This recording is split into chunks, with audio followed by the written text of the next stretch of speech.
Lupin meets with Davidov, a priest in the nation of Spoonland.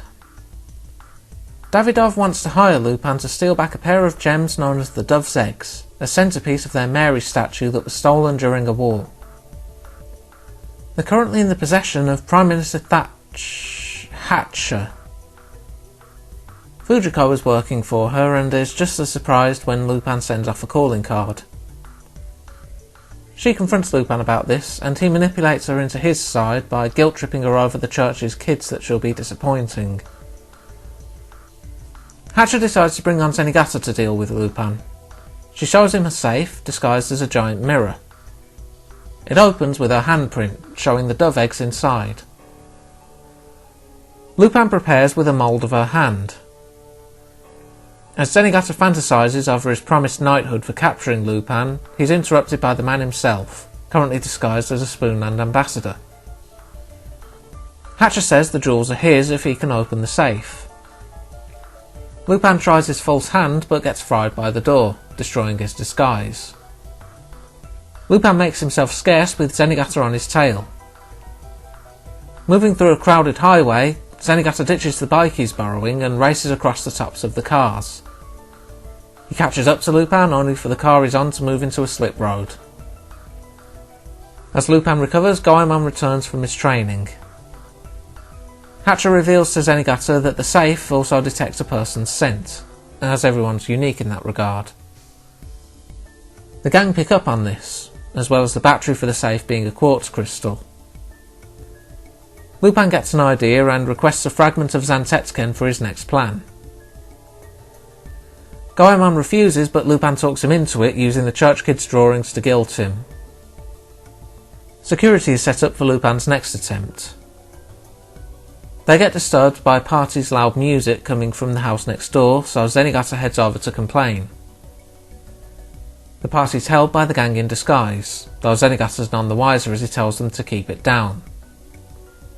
As he returns, the partying starts up again. The gang make their move outside, Lupin using the Zantetsuken fragment to drill through the back of the safe room. He then works it through the backup security to the jewels, placing an iron coating on them. Zenigata gets annoyed and charges back next door, only to discover it empty apart from a tuning fork getting hit, which was used to shatter the battery. He races back and sees the safe store get a hole drilled through. The iron on the jewels allows Fujiko to move them around with a magnet underneath. She smacks Zenigata and gives security the runaround.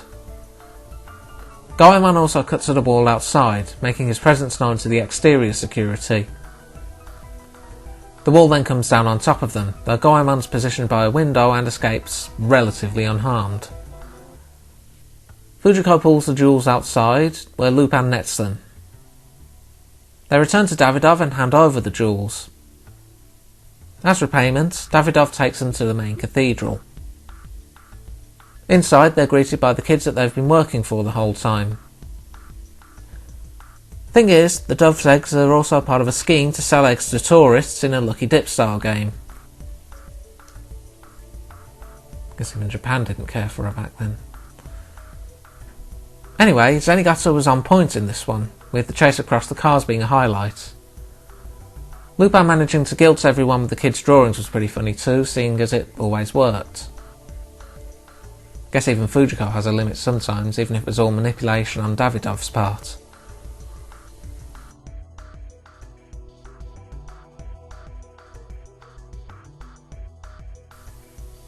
Goemon's doing some fishing on the Hudson.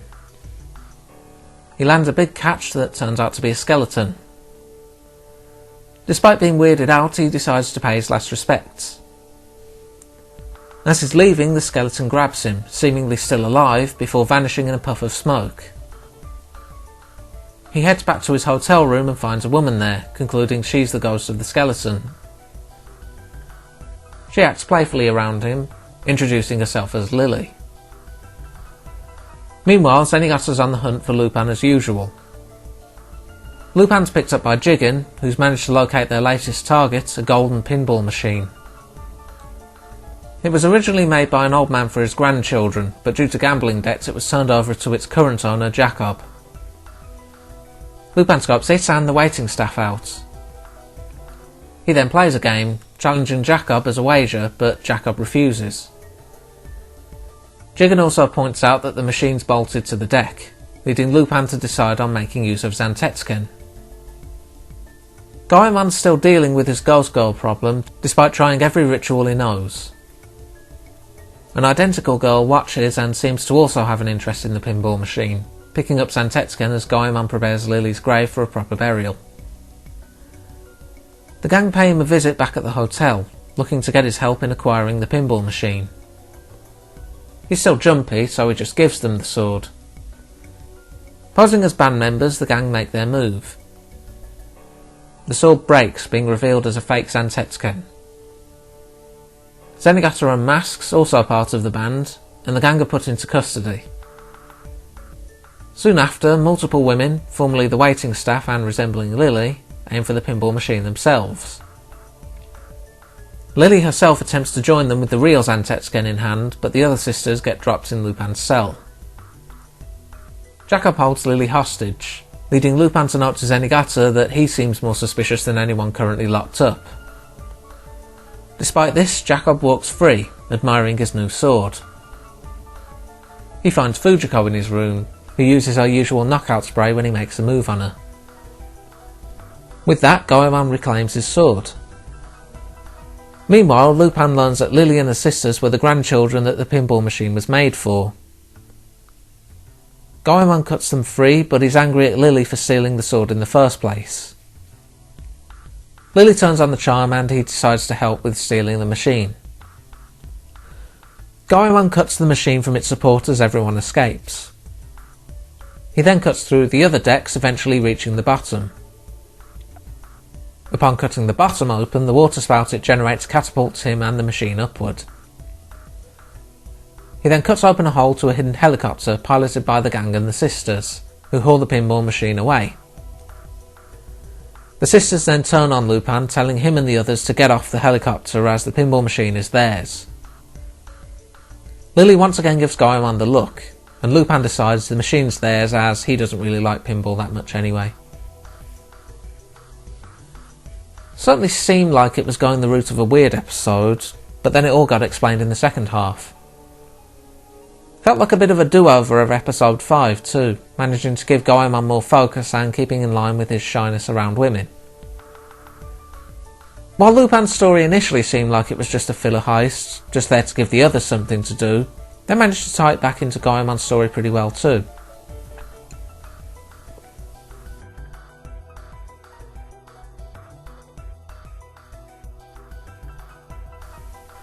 The gang are on the hunt for another engagement ring for Fujiko, this time on board a plane. They note that the plane's off course, headed for Soviet airspace. This has the consequence of being picked up by MiGs, leading to Jigen deciding to withdraw. When the plane doesn't respond on any frequency, they blast it out of the sky despite supposedly being a civilian plane. Zenigata watches a news report from Interpol headquarters, but is warned about searching for Lupin in the area as it could cause a diplomatic incident if he's not careful. The gang overlook the crash site salvage operation, with Lupin mentioning the name of their treasure as the Star of Alaska. Goemon suspects something bigger is at play, but Zenigata shows up before they can think on anything further. Thanks to being unable to open fire, the gang make a quick getaway at least. Meanwhile, Fujiko is approached by KGB agent Mikhailov, who wants the Star of Alaska for himself. Fujiko shrugs and figures it's at the bottom of the ocean with the plane, which Mikhailov admits was a mistake on the KGB's part. Pressed further, she reveals she has a ring resembling it, but doesn't have what they're looking for. She then makes her escape on a snowmobile. KGB agents follow her, but the gang soon arrive. As they recover, Fujiko explains this all started with a special wheat seed that can be cultivated in sub-zero temperatures. Fearing that info would leak to the Soviets, the CIA ordered the operation destroyed, courtesy of an agent known as George Cougar, a name from Jigen's Hitman days, known as Lefty Joe back then. The Star of Alaska ring supposedly contained a single surviving wheat seed that George planned to sell on the black market before the Soviets shot him down. Jigen knows that George had a wife, Barbara, who might know more. Left unaware of a sniper team thanks to Lupin's intervention, Jigen meets with Barbara and they catch up on old times. In particular, Barbara wonders why Jigen didn't shoot George in a past duel. Jigen says he couldn't, leading her to realise that if he had, then George would have died. They're interrupted by a helicopter attack. Barbara's grabbed and Jigen gets surrounded by CIA agents. He gets interrogated on the Star of Alaska and electrocuted when he claims the only stars he knows are on the Walk of Fame. Fujiko appears and warns the agents not to go too far as they really don't want to suffer Lupin's wrath. Right on cue, Lupin comes to the rescue.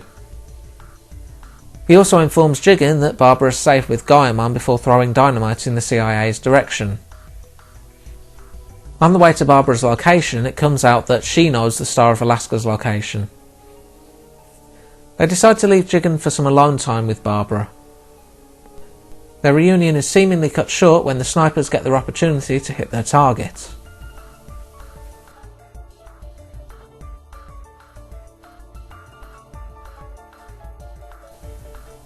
By sheer luck, the bullet struck Barbara's pendant. Lupin fires back, but the distance is too far, roughly 500 metres by estimation. As they retreat, Goemon wonders if the target wasn't Barbara but the pendant itself to throw the superpowers off her trail. Jigen muses that the only person who could manage a shot like that would be George, who's supposed to be dead. Barbara tells the gang about her last phone call with George. Right before he boarded the plane, he told her he dumped his engagement ring in the fountain near the church where they married, a symbol of the marriage being over. The fountain is in the Canadian Rockies, which Fujiko has now learned thanks to a bug. She races off as Zenigata arrives and surrounds the hideout. The CIA have also tracked him down but keep watch for the moment. The gang escape via balloon. The police shoot despite Zenigata's protests and end up shooting Lupin out. Or rather a decoy. They also shoot the balloon down. In the confusion, a car makes a getaway. The CIA make their move and fire on the car. The missile they use isn't explosive, just netting and carrying the car off-road. Unfortunately for them, it was another decoy. Having sent the police against the car, Zenigata, or rather Lupin, unmasks, the real one tied up under the balloon when it fell on top of him. Meanwhile, Fujiko gets boxed in by a convoy. One of them opens up and she gets forced inside, greeted by Mihalov. He informs Fujiko they found remnants of a bomb among the plane wreckage, indicating that George is still alive and the Star of Alaska is likely still in America. Sure enough, as the gang board Lupin's plane, George keeps watch from his sniper sight, keeping faith in Jigen. The CIA authorise lethal force on the gang. Getting their plane in sight, they launch a missile that reaches its target. Luckily they bail before the missile hit. The gang reach the fountain, noting they'll be searching through more than a few rings. Lupin finds the ring right as the KGB catch up to them. He tosses them the ring, but a gunshot knocks it into Fujiko's hands as everyone takes refuge in the church. Lupin confirms with Jigen that George is very likely alive. The CIA join the fray, but Fujiko refuses to give up the ring. Lupin points out the ring's empty, meaning the wheat seed is somewhere else and the hunt for Barbara was all a distraction. Lupin then gets the attention of their attackers and tosses the ring back into the fountain, allowing them to escape for the moment. George watches over Barbara in the gang's latest refuge, unaware Jigen was behind him. Angered, Jigen demands to know how and why he could use his own wife as bait. Lupin also appears, having realised the Star of Alaska was fired at Barbara with the bullet. Despite knowing the gang would protect Barbara, Jigen grows angry with that knowledge, as the wind resistance could have thrown the bullet off. He then challenges George to a duel. Lupin acts as moderator and the two fire. Jigen's victorious, and as George lies wounded he implores Jigen to look after Barbara. Jigen later confirms to Barbara that he didn't kill George, but he'll be on the run for a long time. He then bids her farewell, learning that she plans to keep following George. Lupin informs the others that the seed was left in a ritual that sees children send off seeds via balloon to sprout up across the world, meaning it's now just another seed among the crops. If you're going to open a season, open big, and this two-parter certainly manages to do that. Can't go wrong with a story about Jigen's past coming to haunt him, honestly. I think one criticism I do have is the art gets a bit uneven, shifting between styles as both episodes go on. Even despite that, this was still a good looking episode with a strong story all around, and a good way to kick off the second half of Series 3. Next time, a lunar honeymoon, a bar patron out for revenge, a heist for an art collection, and a key tied to a presidential conspiracy leads us up to episode 32. Until then,